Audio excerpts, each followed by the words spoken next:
This is Josh Topolsky, and we are at Apple's Worldwide Developers Conference in San Francisco. Three big takeaways today are, first, Apple really wants to be in music in a big way, no matter what's going on in the world. So you've got Spotify and Pandora nipping at its heels. They introduced a new service called Apple Music that aims to take on those services and maybe some more. They're launching radio stations that are not that dissimilar from what Sirius is offering in satellite radio.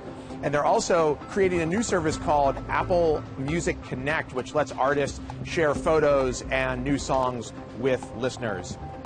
The company also introduced a lot of new features for iOS 9, the new version of its mobile operating system.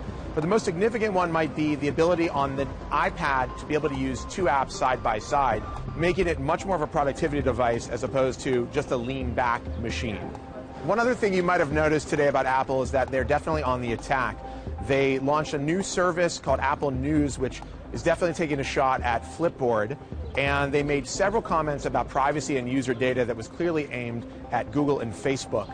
And finally, they introduced a new service called Apple Intelligence, which is very much like Google Now, and is all about predicting how you're going to use your device, and it aims to make your apps more integrated with one another.